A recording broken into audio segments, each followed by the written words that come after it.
And we welcome you to Thursday's edition of Big Blue Kickoff Live, presented by Cadillac, the official luxury vehicle of the New York Football Giants.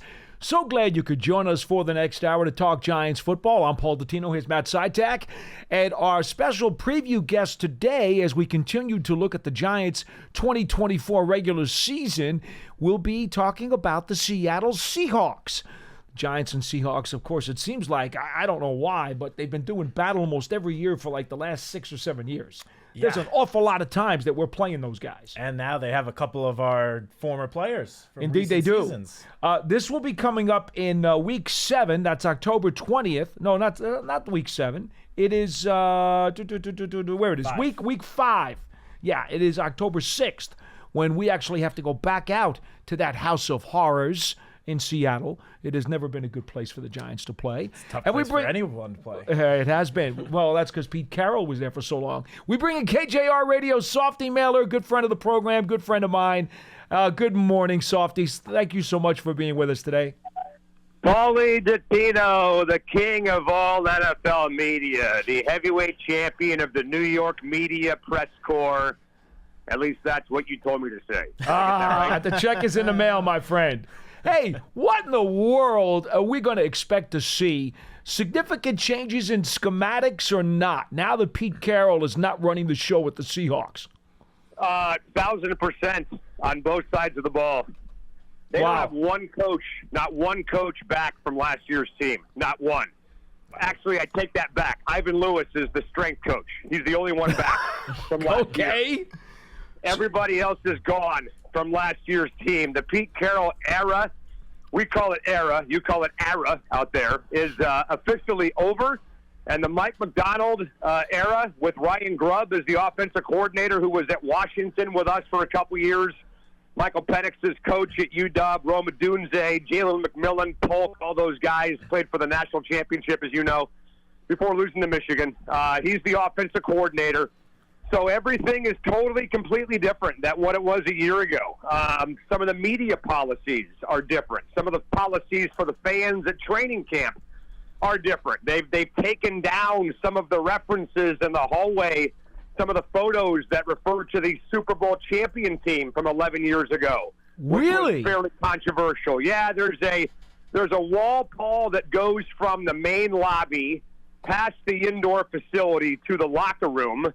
I'd say it's about maybe 100 feet long, and they had some big banners, if you will. Marshawn Lynch, Russell Wilson, Earl Thomas, Cam Chancellor, yada, yada, yada, and they took them down. They haven't taken down every reference to that team because that would be ridiculous, but Mike Macdonald is absolutely looking to kind of forge his own path and create his own identity, and he's off and running. Wow, that is a unique approach because I have always felt that you have to pay respect and homage to the those before you, especially those who built the foundation of success. That really blows my mind. By the way, based on what you just told me, my supposition is that even if Pete Carroll still has a residence out there, it doesn't sound like he's doing too much or that he's welcome around the building. Pete Carroll is in Seattle often. He is hanging around the football team often. He's just not hanging around the Seahawks. He's hanging around the Huskies on Montlake at Washington. Wow. Pete Carroll's son, Brennan, is now the offensive coordinator for Jed Fish at Washington. How about that? And so Pete Carroll has been hanging around Husky Stadium, hanging around UW, and it doesn't stop there. Bill Belichick's son, Steve, is the defensive coordinator at Washington for Jed Fish. So we've had numerous days, guys, I'm not kidding you, numerous days where Pete Carroll and Bill Belichick have both been at Husky practice, and if you watched Bill Belichick on TV lately, sitting in a suite watching a game, you may have noticed he's wearing Husky gear, representing his son. He's got the W on his chest. So we see Pete Carroll. We just don't see him at the Seahawks. We see him at the Huskies. Wow. Softy, you're blowing me away with this stuff, and I'll be honest, I still think that even if there's a little bit of sour taste in the mouths of either the front office or Pete Carroll, it would behoove them. It really would behoove them to patch that sucker up and to get that guy a little bit more involved. I think he will down the road. I think it's still fairly raw. I mean, you guys got to remember, he was let go like 5 months ago. And when I say let go, I mean he was let go. He was fired, guys. And I honestly, if you would have asked me 3 or 4 years ago how the ending of the Pete Carroll era would happen, I would say, well, he's Pete Carroll. He's the most successful coach in franchise history. He won a championship, almost won a second one. Let's not bring that one up. And he will call his own shot. When he's ready to go, he'll go. And he made it crystal clear at his goodbye press conference that he was fired by the Seahawks. So I think it's going to take some time, but I think time heals all wounds. You know, Richard Sherman had a little bit of a spat with the Seahawks when he took off and went to the 49ers, and he's been back involved doing some stuff with them. KJ Wright is a little bit irritated right now with the coaching staff because he wanted a coaching job with the Seahawks, with McDonald. When Carroll had promised him a job, he got fired, and McDonald told him no. So KJ Wright ends up taking a job with the 49ers on their coaching staff. So there's definitely going to be some fence mending that's going to happen, but in the end, it'll take place, and Pete Carroll will certainly get his spot in that Ring of Honor, if not the Hall of Fame one day down the road for sure. Yeah, going back to the coaching staff for a second, I know you mentioned a complete transformation. I didn't realize how big of a transformation it was. Right. But one of the additions that I feel like has slightly flown under the radar is Leslie Frazier as the team's assistant head coach. What sort of impact do you think Leslie's going to have on the defense or any other aspect of the team this year? Yeah, it's funny you bring it up because it hasn't flown under the radar here. I get what you're saying nationally. It hasn't been talked about a lot, but locally, it's huge because he's the only ex-head coach on the roster, guys, as far as the coaching staff. So Mike McDonald's 35 years old. I mean, he's half Paul's age, for God's sakes, okay? So some people think he's only a third, Softy. Just let me make that clear for you. Paul, you could be his grandpa, for God's sakes, man. So I look at this guy, and he's a kid. He's 35. He's 35 years old. He looks like a kid. He looks like the kind of guy that you just see at the bar, hanging out with his girlfriend. It's amazing. So I'm not saying he can't handle the job. I'm not saying that Ryan Grubb can't handle the job. Ryan Grubb's 48 years old, by the way, so he is not nearly as young as McDonald, but they need that confidant. They need that godfather, if you will. They need that person on the staff with experience, and I thought it was a great hire. I thought there was a chance that maybe they would go after a guy like a Jack Del Rio, who's also got ties to Seattle. Sure. Would get his new staff as well. But they went after Leslie Frazier. They made him the guy, and I think it's a great move by Big Mac because they absolutely have a little bit of a green coaching staff. Their defensive coordinator is Aiden Dirty. He's from London, by the way. It's amazing hearing a defensive coordinator bark out signals with a London accent. But you know what? In the end, the defense belongs to Mike McDonald. He's the guy. That's why they hired him, for what he did with the Ravens the last couple years. Everywhere he's gone, whether Michigan or Baltimore, the defenses have taken a giant jump. Go back and look at where Michigan was before McDonald was there and what they did afterwards, man. It was an amazing turnaround for him in Ann Arbor. So I think fans are more excited for the new coaches than they are the new players, to be honest with you. And then a lot of Seahawks fans are Husky fans, and having Ryan Grubb as the offensive coordinator that had the nation's best offense in college football has got people fired up too. All right, Softy. Well, we do have to get to the players at some point during this conversation. Forget that. Never mind the players. Let's talk about the coaches. So let me break the seal. We recognize some of the names: Lockett, Smith-Njigba, Metcalf, Kenneth Walker. We obviously know Geno Smith. All right, so what is it that these offensive players are going to do that we're not going to recognize as Seahawks football that's going to try to lead them on the path to success? Well, see, here's the thing. We think they're going to push the ball down the field. We think they're going to be way more aggressive. We think they're going to get DK Metcalf involved. DK Metcalf wasn't even top 20 in targets a year ago, which for a guy that big is ridiculous. They've got to find a way to get him involved. But here's the thing. Nobody yet knows, Paul, what Mike McDonald's offensive philosophy as a head coach is that he brings to the table. Is he going to be more like Jim Harbaugh? Is he going to be more like John Harbaugh? Or is he going to be more like Kalen DeBoer, who's now at Alabama, who Ryan Grubb ran his offense a year ago, and they threw the ball, 45, 50 times a game. So nobody knows yet how much of a leash and how much rope McDonald's going to give Ryan Grubb with this offense. So that's number one. Number two, I would think, though, that Ryan Grubb is going to have some freedom to open this thing up. You've got Lockett, you've got Smith and Jigba, you got DK Metcalf, but then you've got Zach Charbonnet, and you got Kenny Walker. And you went out and got Noah Fant in the Russell Wilson trade. That was one of the guys they kept, by the way, when they could have gotten rid of him, but they hung on to him. So I'm very curious to see what the philosophy looks like. But Ryan Grubb, I think, sometimes is a little bit incorrectly labeled as a guy that just wants to go Pearl Harbor on everybody and just bomb it away, 50 times a game.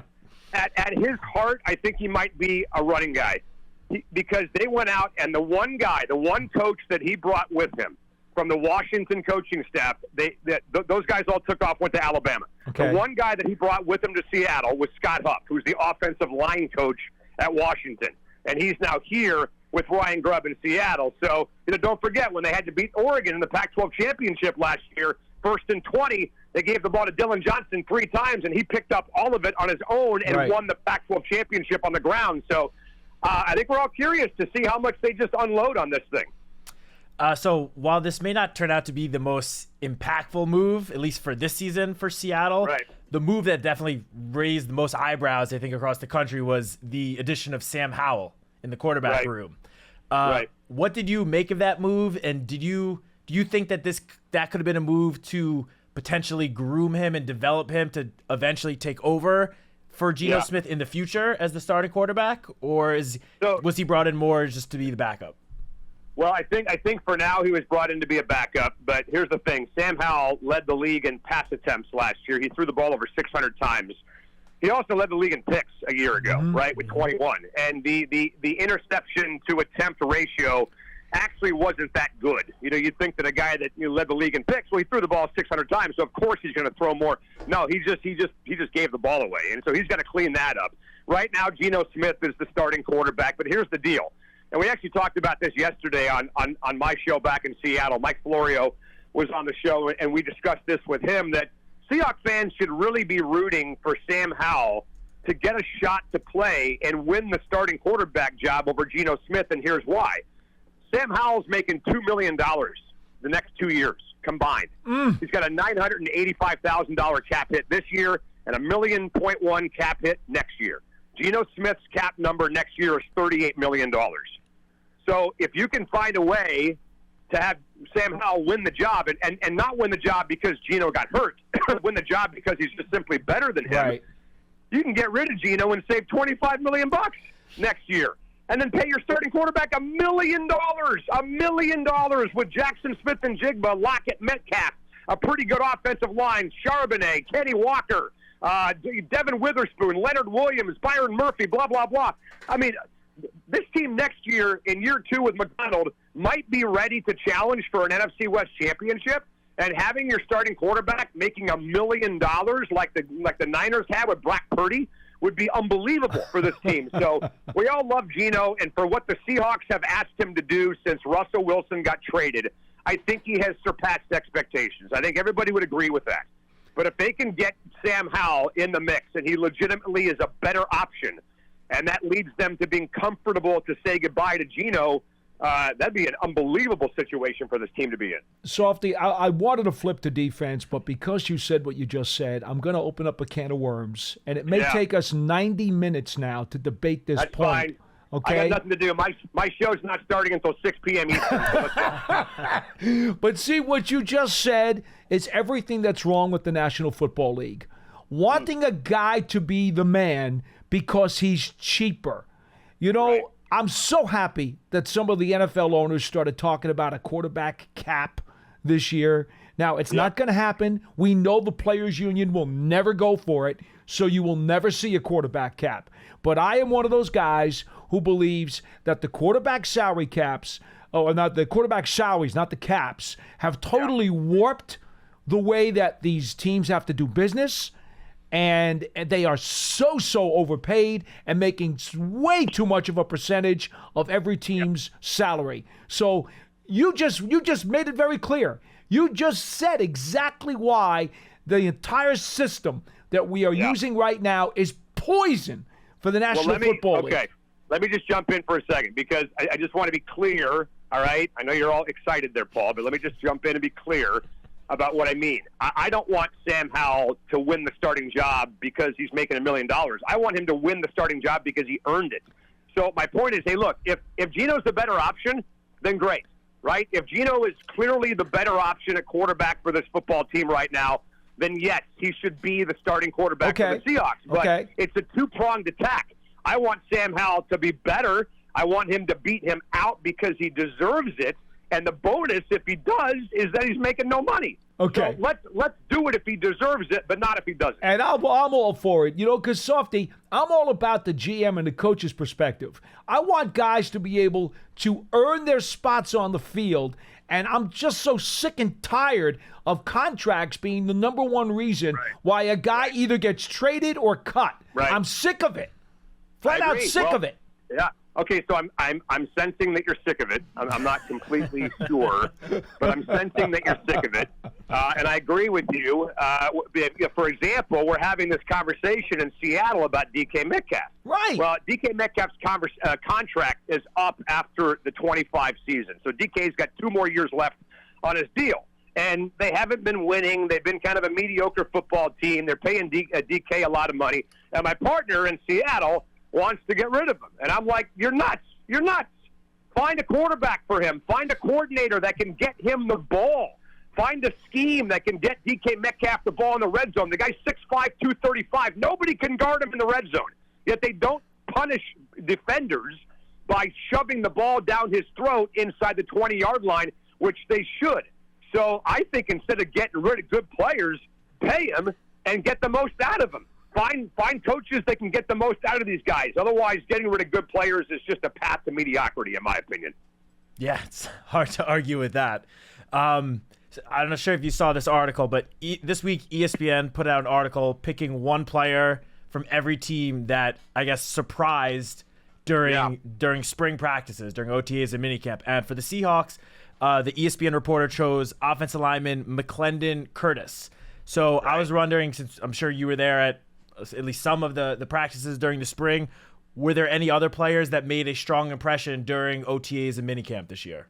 Well, first of all, I'd be very surprised if McClendon Curtis ended up starting for this team because their 2 guards right now are Christian Haynes, who is a 3rd-round draft pick out of UConn, and then Laken Tomlinson, the veteran guard who was with the Jets, as you guys know, along with George Fant a year ago. They also went out and gave George Fant like $7 million, and right now he's a swing player. He's not even starting right now for this football team. So McClendon Curtis's name is getting tossed around a little bit as kind of the pick of the day, is the underdog guy. But I'd go with Big Olu because Big Olu is going to start. I know that Olu is going to start. Oluwatimi, the second-year guy from Michigan, he was the Outland Trophy winner 2 years ago, and he fell to the 5th round. Now, why did he fall to the 5th round? Well, partly because he went to the stupid Senior Bowl, and they played him at guard, and he was totally out of position at the Senior Bowl, so he fell to 5th round. So Olu is now the starting center for this football team. I can't tell you that McClendon Curtis will start over Christian Haynes and Laken Tomlinson. I can guarantee you that Oluwatimi is the starting center for this football team. So I'd go with him over McClendon, to be honest with you. All right, Softy, we're running out of time, so let me flop at the defense. Let's keep going. Come on, this is great. This is the best thing you guys will do all week. You guys have a couple of former Giants out there who we are very fond of, personally as well as professionally. Right. Leonard Williams and Julian Love. We know what the production was from afar. We didn't see the Seahawks snap by snap. You do watch them on a game-by-game basis. Just how good were those 2 guys for Seattle this past year, and how heavily are they going to lean on them again? Yeah. Well, you're exactly right about the 2 of them as guys. I mean, Julian is a phenomenal guy. I mean, just unbelievable to work with. Leonard Williams, same thing, the big cat. Both these guys are great. And it was a bit of a disappointment for Leonard a year ago, and not really because of the way he played, but they gave up a 2nd-round draft pick for him, as you guys know, at the deadline midway through the year, and then the team goes 9-8, right? They kind of fell apart and never really justified giving up the 2nd-round pick. So I would have loved to have hung on to that 2nd-round pick and maybe signed a guy like Leonard Williams in free agency, which they really did anyway because they gave the guy a contract over the offseason. So if they could have just hung on to the second rounder and then signed him as a free agent, that would have been phenomenal. But yeah, I mean, they don't have a lot right now on that defensive line. They got Byron Murphy, the first-round pick from Texas, obviously, who's going to start for this team. Jaron Reed is back. Boye Mafe had kind of a down second half a year ago, but there really isn't much there. So Leonard Williams is kind of the big name and the star and the leader, I think, of that defensive line. And then Julian Love. Guys, people forget this football team cut Jamal Adams and Quandre Diggs over the offseason. Yeah. I mean, Jamal Adams' legacy and his reputation in this town is in the toilet. Absolutely in the toilet. I think Jamal Adams' reputation here is worse than it was when he was with the Jets and playing for New York. This guy went after a dude's wife on social media. As you guys know, he became a complete creep to a lot of people around here, and I am so glad he's gone. There's rumors about the Seahawks bringing him back. I would throw up if they brought Jamal Adams back to this football team. He's a bad guy. He's a bad player, totally overrated as a player. Doesn't play hard whatsoever. He backs off the gas, doesn't play violent at all. He's the exact opposite of Cam Chancellor. And I feel like an idiot because when they traded for him, I thought it was a good deal, giving up 2 first-round draft picks for him. So horrible, horrible trade, and so glad the Jamal Adams era is over, and I hope it stays that way. The point is now they've replaced those guys with Rayshawn Jenkins from Jacksonville, and obviously Julian becomes the starter full-time at free safety, and he can play nickel. So that's really one spot that people are keeping an eye on because it's so different than it was a year ago. Pearson, that Jamal Adams comment, you cut that for the promo, okay? Softy, thank you so much. We appreciate that. Pearson's job just got a whole lot easier. All right, boys. Anytime. See ya. Be good, Softy. Thank you, Softy. Softy Mahler from KJR Radio in Seattle. Good friend of the program, good friend of mine. Always love talking to him. He's about as pumped up as I get. And I got to tell you, we go at it pretty hot and heavy when we're on KJR in Seattle because his fans, want to come after me because every time the Giants play them, I always try to explain how the Giants might have a chance, just a chance to compete or maybe even squeak out a win. And, of course, the very snub and arrogant Seattle fans, knowing that, I guess under Pete Carroll, they won 75% of their games at home. They know every time we go out there, it just doesn't really turn out very well. I mean, that's got to be the loudest or one of the loudest opposing stadiums in the entire NFL. It's Kansas City and Seattle. Yeah, those are the two. There's a reason why the Seattle fans literally have a name for themselves, the 12th man. Because that stadium epitomizes that more than up there with Arrowhead as the most loud that it can get for an opposing team across the entire NFL. I can't remember the last time that I was out there with the Giants, and I'm sure there's been a time where it was sunny and nice weather. It's always gray and dingy and damp and chilly. It's just, everything about that trip just gives me the creeps. I think that's talks more about your opinions of Seattle as a city than anything else. Look, would you want to know that every time you go out there, history tells you that it's not going to be a fun plane ride back? No, that sounds awful. It's a long flight. Anyway, 201-939-4513. Matt Citak, Paul Dottino with you here on Big Blue Kickoff Live. That's our phone number. Folks, you can always hit us up at #GiantsChat. Remember, an archive of this show is always available on the Giants Podcast Network, all your podcast platforms everywhere, and at giants.com/podcast.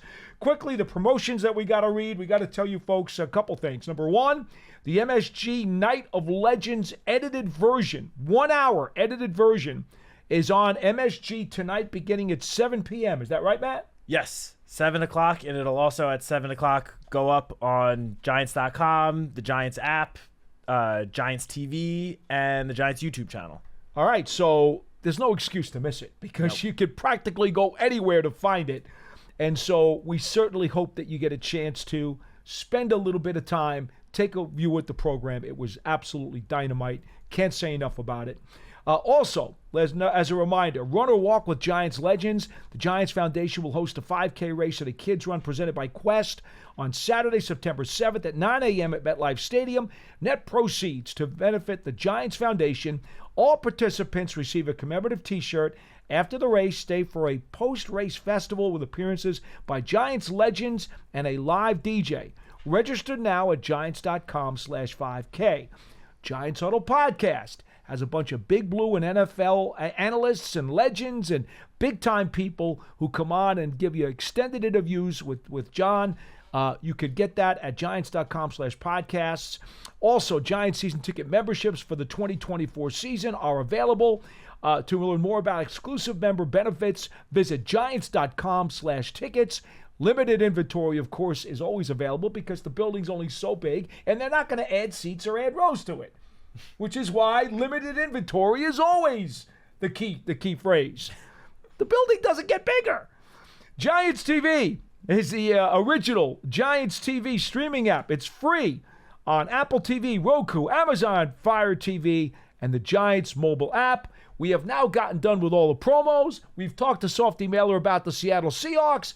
Matt, is there anything you want to say before we get to the calls? Well, let's just do a quick recap of what Softy told us, just for anyone that's just tuning in now, just tuning in to speak to us and call in to speak to us, what they might have missed in the first 30 minutes of the show. They have totally blown out the Seahawks front office, coaching staff, shall we say.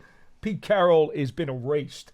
Yes, Pete Carroll has been erased. Softy said a lot of the championship posters and things around the facility have been removed under Mike Macdonald, who's the new head coach. The entire coaching staff has gone through a transformation. The only returning coach is their strength and conditioning coach. The entire coaching staff otherwise is completely different, which I did not realize. The Seahawks brought in Leslie Frazier as the assistant head coach. He is the only coach on the staff that has any previous head coaching experience. So I'm sure newcomer Mike Macdonald is going to lean on Leslie pretty heavily. Leslie Frazier has been one of the best defensive coordinators in the league for years now. So I'm sure he'll be a valuable tool for Mike Macdonald. What else? Julian Love, Leonard Williams making a name for themselves in Seattle, just like they did here for the Giants. They've both had successful starts to their Seahawks careers. We wish them nothing but the best, except when they're playing the Giants. That goes without saying. And I think that about sums it up. That's about sums it up. And the Giants play the Seahawks Week 5 in Seattle. 201-939-4513. Well, we got about a half hour to go, so let's get you guys on the phones. We will start with Cliff in New York. You're first on Big Blue Kickoff Live. Hello. Hey, guys. Thanks for a great show as usual. I was in and out when Softy was on. He didn't trash Drew Lock this time, did he? No, I would not even go there because the last time we had him on, as you will recall, we were talking about some of the college prospects with the Washington Huskies, and I ventured into the Drew Lock area, and he just did not have very many nice things to say, so I figured we'll just let that one lie. Yeah. Yeah. Well, I was delighted when we got Drew Lock, and you straightened it out great on the following broadcast. So I appreciated that. I wanted to talk about the roster and the promise on the roster that has to show up as delivered. But before I do that, I'm encouraged by what I just heard. I like the idea about Seattle. When I think of Seattle, actually, I think of the Colt McCoy game. And Russell Wilson looking very befuddled, and why they were so unsuccessful that day, and what a wonderful victory that was. And well, the defense was terrific, and Colt McCoy was a manager to the 10th degree because the Giants really didn't take any chances offensively, and they ran it and ran it and ran it. And then the defense did what they had to do. And you're right, they made Russell Wilson look like an amateur that day. Yeah. But that's one of the few times it's ever happened out there. Cliff, I'm telling you, that has been a house of horrors. Trust me, that place in the New Orleans Superdome, I get the creeps just going into the building. I know. I wasn't looking forward to the New Orleans game last year either. I know exactly what you mean. Well, I think it's in our favor with the new coaching staff and the adjustment, the colossal adjustment going from a legend, and that the fans have to give them some kind of honeymoon. It won't last long, but they have to give them some. I don't see them coming out of the gate like gangbusters with the kind of transition they've had, and getting them early is probably in our favor, early in October. So that makes me feel a little positive about that game. The main thing I wanted to get at was this. You guys have been coaching us up on the promise of the young roster, not just the recent draft, but with the 2- and 3-year-old players. And, I'm totally down with that. I feel better about the talent on this roster than I can remember. And I'm wondering if maybe by position group, some are more likely or have a better chance to show through this early in their careers than other groups. I mean, there's an obvious one, I think, in receiver, where everybody is pretty sure that Malik has really a chance to make an early impact. But outside of him, I would like to think that there's a decent chance for. Yesterday we were saying don't expect all of the promising position groups to flower. That seems unlikely. I'm saying why not? And is there any guideline from experience around the league where it takes longer for some positions than others for guys to show through? Because I'm feeling terrific about the talent, and I'd like to think we have a chance for it to show through. All right, John and I talked a lot about this lately, so I'm going to give Matt a chance to respond. I'll just say, the one position that comes to mind first for, kind of takes the longest to develop once they get into the NFL would be the tight end position, which is why, as much as I'm very high on Theo Johnson and, he looked great throughout the spring, I think for this rookie season, at least to start the year, expectations should be tempered a little bit because the transformation from college to the NFL, the tight end position, is probably the most drastic of any position throughout football. So while I'm definitely encouraged by what Theo Johnson showed during the spring, I would say maybe, temper expectations a little bit for him, at least to start, and let him, kind of get his feet underneath him and catch up to the speed of the NFL. And once he does that, I think he could have a solid rest of the season, or even if that's not till next year where he really gets completely comfortable in the NFL and in the offense, I think he'll have, a solid career beyond that, but definitely need to give him a little bit of time. I don't know if there are any other positions that come to mind for you. I would caution, first of all, I would think that there are many other positions more so, but I'm going to give you a little bit of a leeway on this. I would say if you ask a tight end to come in and be like a slot receiver, a stand-up big slot, there's not much to learn to do that. No. Okay. So, and that's what's happening a lot in the NFL today. They're using these tight ends as big slots a lot. So I think it depends on your perspective and how you're going to use them as to how difficult the position is to learn. And quarterback is obviously the toughest. I don't think there's any doubt about that. That's just the toughest. I think corner is incredibly difficult if you're not playing a ton of press coverage where you just tell the guy, get up in his face and shadow him. That can be easier for a corner. But if you're going to play zone or you're going to play soft coverage, off coverage, corner is incredibly difficult, much more than tight end, I would think. And middle linebacker, I got a whole list of them. I'm not going to go there. You want to go there? It's okay. That's okay. Depending upon how you're going to use them, you may think it is the toughest, and I'm not going to argue with you on that one. But what I will say this, Cliff, is that what we've talked about in terms of the development of these young guys, remember, the old mantra is that by the third professional season, the guy needs to show his true colors. He needs to show if he really is the real deal or not. And that's really the core of the reasoning or the rationale behind the fact that these first and second and now third-year players, they got to make it happen. Because if you haven't really done it by your third season, now there's a huge question mark on you. For example, Azeez Ojulari. He is a mega show-me player. Because of all of his injuries and then last year's inefficiencies, Azeez Ojulari is a perfect guy to fit into this equation where he has not proven enough to know if he truly has a big-time future on this team. We don't know that, Matt.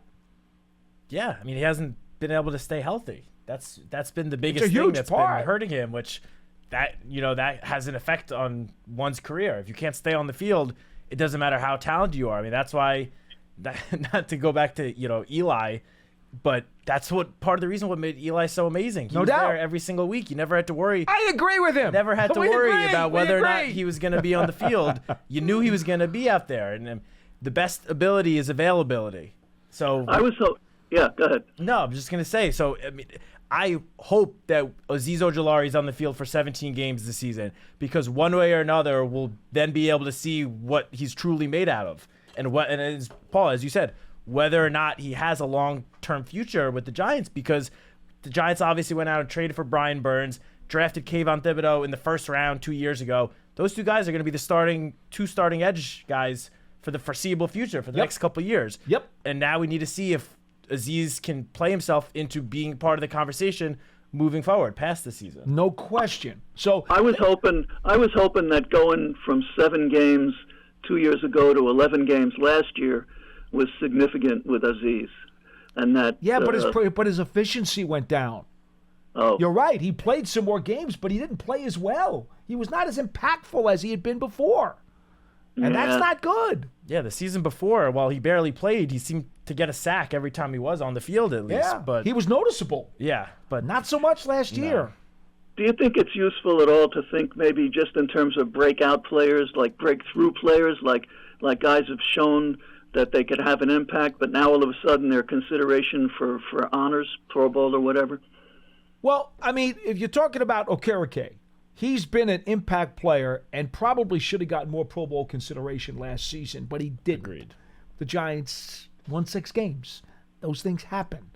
If the Giants win more games this year, could he possibly get votes? Could he possibly get a chance to go? Yeah, I would think so. But to be frank with you, Cliff, it's all these other guys that are going to have to step up and take their game to the next level, the Pinnocks of the world. Banks in year 2 has to make sure that he gets better than he was as a rookie. JMS has to be better than he was as a rookie. Hyatt's got to be better than he was as a rookie. These guys have to take that natural progression if the Giants are truly going to be a better team. And I'm sorry, Matt. No, I was just going to, go back to one more thing I wanted to say about Azeez Ojulari. A reason why I am confident in him, if he can stay on the field, taking a step this year along with the rest of the edge rushers, is because Coach Dable announced, was it last month or during OTAs, that Andre Patterson, who obviously we've spoken a lot about on the show, one of the best defensive line coaches in the NFL, who since he got here has only been working with the interior linemen. He's been working with the edge guys throughout this offseason and will continue it as we get into training camp. And, I mean, I can't say enough good things about Coach Patterson. I think he is one of the best defensive line coaches in the league. And his players have proven that with their track record. And I think him guiding Azeez Ojulari, coaching him along with Brian Burns and Kayvon Thibodeau, that is the reason why I'm so confident that the pass rush is going to take a significant step forward this year. He did an awful lot for Daniel Hunter, and that's really, I think, one of his headline guys when he was in Minnesota. I mean, do you think it's a coincidence that Dexter Lawrence's 2 All-Pro seasons have been under Coach Patterson? Yeah. I don't think that's a coincidence. The respect is league-wide for him. Oh, yeah. Thanks, Cliff. It's not just Be good. here. Okay. Thank you, Cliff. 201-939-4513, and we've talked about this many, many times on the show before, so I won't waste much time other than to say staffs matter. Oh, yeah. They matter. It is a big, big deal. And it's not just the head coach and the coordinators, too. I mean, you and I, John and I, all of us have spoken about how potentially this most significant addition to the Giants this offseason, more so than Brian Burns or Malik Neighbors, is Carmen Brasillo, the offensive line coach.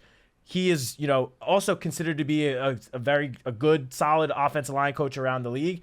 If he can bring the sort of stability that he brought to Las Vegas the last 2 years and get out of his players what he got out of the Raiders players the last 2 seasons, then I think the offensive line is going to be so much better than last year.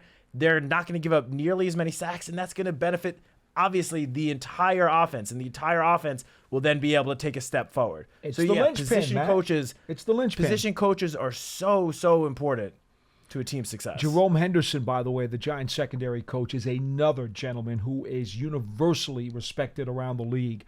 I think the Giants are incredibly fortunate to have both Coach Patterson and Coach Henderson in this building. Agreed. Both of those guys, they are top-notch at their respective positions. 201-939-4513 is our phone number. Our lines are open. Antoine from Virginia Beach, you're next on the show. Hello. How you doing, Paul? Good to talk to you. How you doing, Matt? Good. How you doing? I'm doing good. I just wanted to call and just talk about two things. Daniel Jones, I've been a fan of his since we drafted him. I got nothing but the utmost confidence in him. And I've watched all his highlights. I watch him all the time from his rookie year till now. And I see an NFL Pro Bowler if we can have consistent play at the line. So what I wanted to get to was, from what you guys have been seeing, I feel like if the line was more, I feel like we need our line to be more aggressive as far as they need to set the tone. And I think that would breed way more confidence in Daniel Jones, because I haven't seen him yet to where he just feels like he's just a super confident quarterback as far as what fans see, what the people see, like where he breeds fear in the other teams. But I know he can do it because we've seen it. So I was just wondering, and I just wanted to say, if our line can be consistent with their aggressiveness and assertiveness, I think we got a chance. And I think our defense has always been middle of the pack, but if our offense can step up, it will breed confidence in everybody. And I think it starts with the offensive line. And I just want to tell you guys, I appreciate everything y'all do, and y'all make my Giants pride go up every time I watch this show. So thank you guys. This is my first time calling, so I just wanted to be short. And if you guys could tell me anything y'all see about the offensive line, I feel like their punches need to be more. They need to just kind of like let those defensive guys know, like, we're here and y'all going to have a long day. So with that, I just wanted to go, and thank you guys for everything you do. Thank you for calling us, Antoine. Thank we you. appreciate your listenership as well as your fine comments, and we Kind hope you words. call again. Now, in terms of your thoughts, I will say this. I thought Daniel Jones looked very assertive and confident in the 2022 season when he led them to the playoffs, had 5 comeback victories in the fourth quarter, and then the game-winning touchdown drive also in Minnesota when they were behind early in that game too, and in the playoff game I'm talking about in the first round. So I do think that I've seen him with that type of mentality. Remember, in road games, I'm down the sideline. I'm behind the bench. I see what goes on down there. I could tell he had full control and his hands on the throat of those games when he led the Giants to numerous comeback victories. And that, to be frank with you, that's the one thing is I've talked to doubters about Daniel who have since made the conversion. It was what he did, not just that season, but in the Minnesota playoff game. And I know the Minnesota did not have much of a pass defense. I get that. But rowdy environment, on the road, first round of the playoffs, a team that had won so many games and was a master at winning games down the stretch. And Daniel Jones turned the tide on those guys and won that game. So, that has turned a lot of critics in the other direction. Unfortunately for him, there's still many other critics out there who just have their eyes closed and don't see it. That's their problem. But to the offensive line, Matt,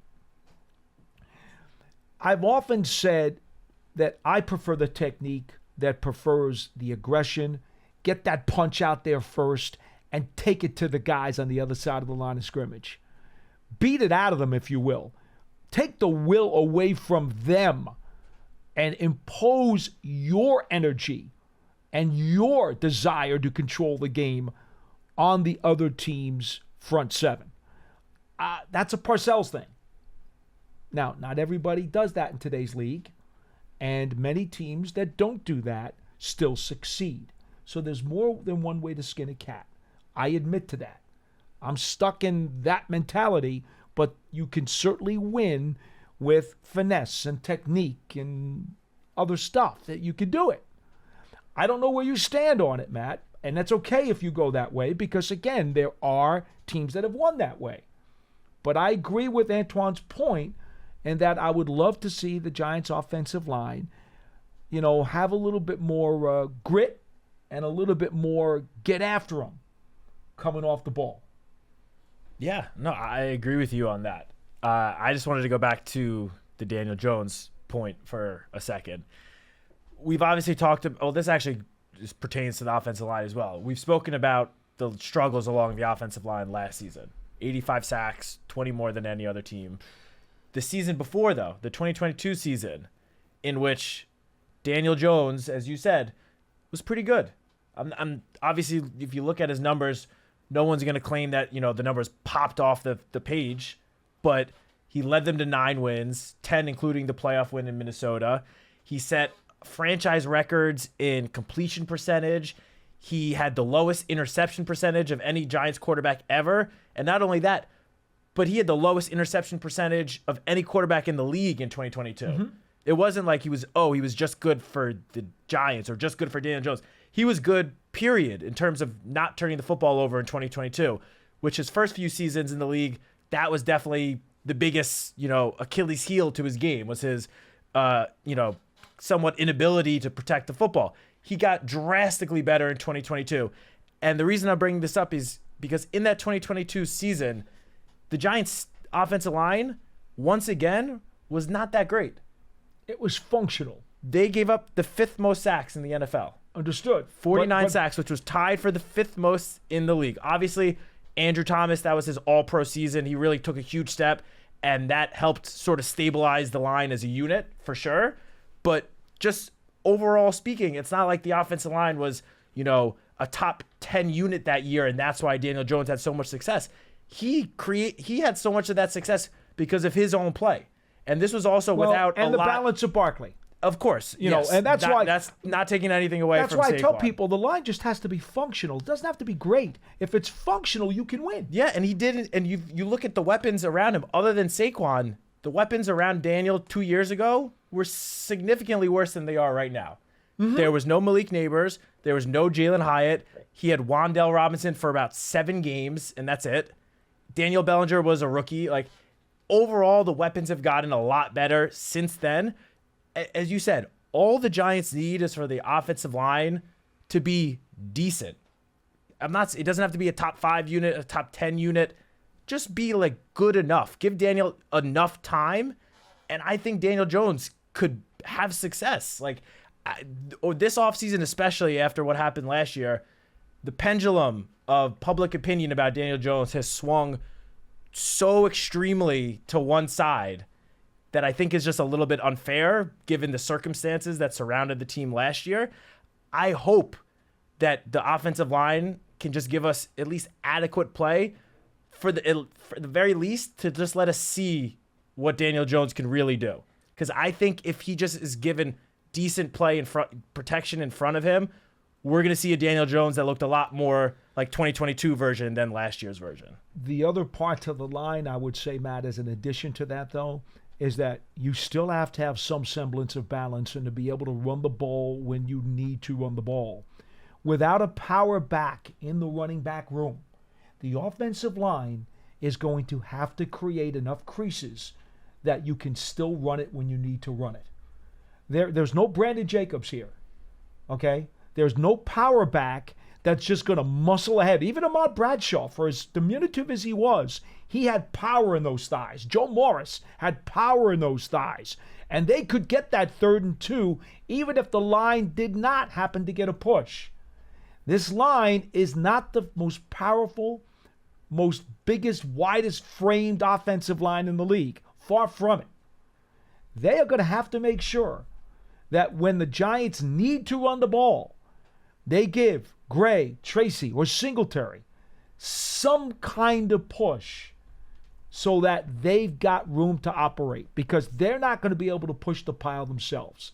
This is a yellow flag for me. I won't say a red flag, okay, because we don't know what they're going to do since there's been no contact during the spring. But it's a yellow flag for me going into the season, because if you can't convert 3rd and 1s and 3rd and 2s, that's a huge, huge problem. I agree, but Devin Singletary, I mean, we've seen it throughout the spring. Obviously, there was no contact during the spring, so That's the spring why practices, it's a yellow flag spring instead of a red flag. practices are definitely more of It's a yellow flag. passing drills and passing camp than really running or blocking. But Devin Singletary is built like a bowling ball. I mean, he's what, 5'7", 5'8", 203 pounds? Doesn't push the pile, though. That's the problem. Look, as you said, no one's gonna mistake him for Brandon Jacobs. Obviously, 6'4" Brandon Jacobs, but Devin Singletary was able to pick up throughout his career. Has been able to pick up yards after contact. His yards after contact for his NFL career, according to Pro Football Focus, is 2.99, 3 yards after contact per attempt. Mm-hmm. Those are solid numbers.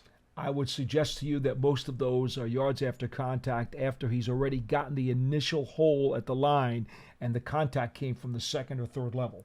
That's the problem. I mean, if the contact comes from the first level, they don't have those splits. Of course they don't. Based on that. Of course they don't. But why would they? It's a valuable tool. Why would they have it? 201-939-4513. Didn't mean to get you started on Pro Football Mike Focus. from line 1. You're next on Big Blue Kickoff Live. Good afternoon, guys. You have been talking about the coaching staff, and with the big changes, I wonder how you get everybody on the same page, because they all don't seem to come from the same coaching tree. So they might have differences in individual philosophy, tendencies, what have you. What have you guys seen or heard about how they're all getting on the same exact page? Well, here's what I will say. Brian Daboll, when he hires an assistant coach, he does it by committee. You know about this, right? I'm going to let Matt speak to this, because this is something that, we don't have to have a opine about. This is just a fact. Brian Daboll wants input from the entire staff when he brings somebody in. Yeah, I mean, Brian Daboll, I'm pretty sure he told us this his first season when he was filling out his coaching staff, but the way it works is like they bring in a guy to interview, and he, at least at one point, will sit down with all of the coaches on the staff, and they go through the interview questions, ask him whatever, they go through schemes, all that stuff. The candidate leaves, and then Daboll will listen to the input of his coaches and will take what they say into effect. It's not like just Brian Daboll and Joe Schoen are making the decisions on all the coaches. They really decide who to bring in as an entire group. And just that from the start gives it way more of a collaborative approach and feel, and makes all the coaches, not only feel included, but they really are just all included. And in terms of just real quick, and then let you go into Paul, just what you said about, a lot of the coaches coming from different, coaching trees and different backgrounds and stuff. The only thing I'm going to say about that, and we definitely don't need to go into too much detail about this, is if you go back to the coach that was here prior to Brian Daboll, it was a big thing how all of his coaches had previously worked together. They all knew each other from, various stops along the road, whether it was the NFL or college. And that didn't work out too well.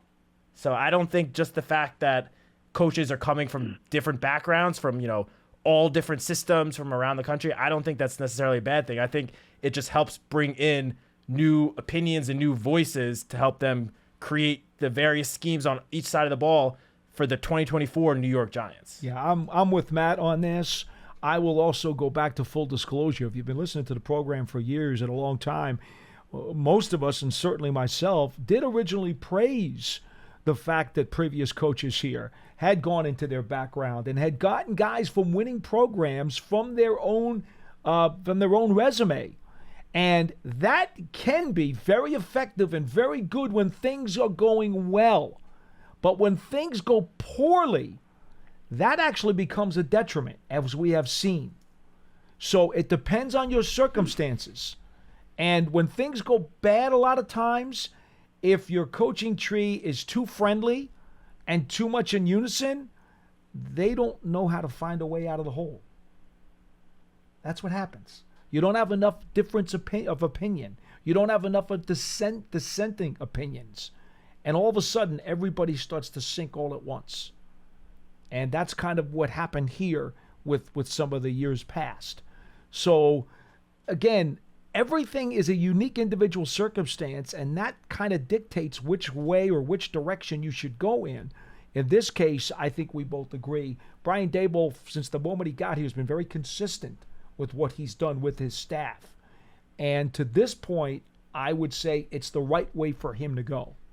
And he's also praised, this spring, he's praised a lot of the new additions to the coaching staff for really coming in and embracing the collaborative approach and really being team players. I mean, Shane Bowen especially, Coach Daboll has repeatedly and numerous times really praised Shane Bowen for saying that he is the biggest team player. He's willing to, do whatever it takes to help the Giants succeed and doesn't care if, he suggests something and it potentially gets squashed. Like, he doesn't care. It's a team-first approach.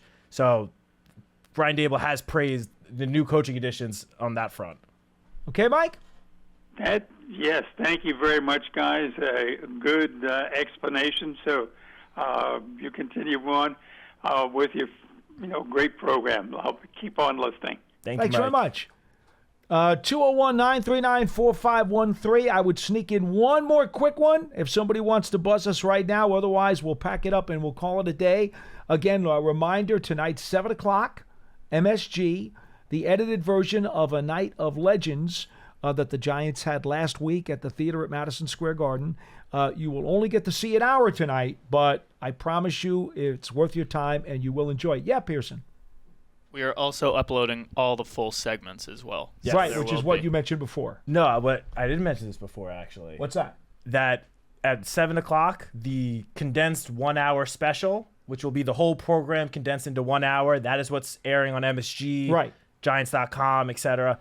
But sometime after 7, I don't know the exact time yet, either later tonight or tomorrow morning, we are going to upload the full individual segments. That the different panel discussions the whole that 2 occurred. hours and 45 minutes. No, the different segments. So, the segment that had Coach Daboll, Joe Shane, Bobby Okereke, Kayvon Thibodeau, that whole segment's going to be uploaded. The segment with, Pete Gogolak, and then a few other. I think there's 5 segments total that are going to go up, and those segments are going to be posted, the full segments. And the last segment is an hour on its own, at least, I think. So in total, guys, they are going to be able to then see everything, right? Yes. If the segments are all, if you take the time to click on each segment, you'll see the whole thing. Yeah. Well, that's wonderful. I didn't even know production was taking care of it like that. And that's great because it was a wonderful night, not only for the Giants and their fans, but also for the Giants Foundation, which was able to collect all the net proceeds from a packed house over at the theater at Madison Square Garden and help charities in the New York, New Jersey metropolitan area.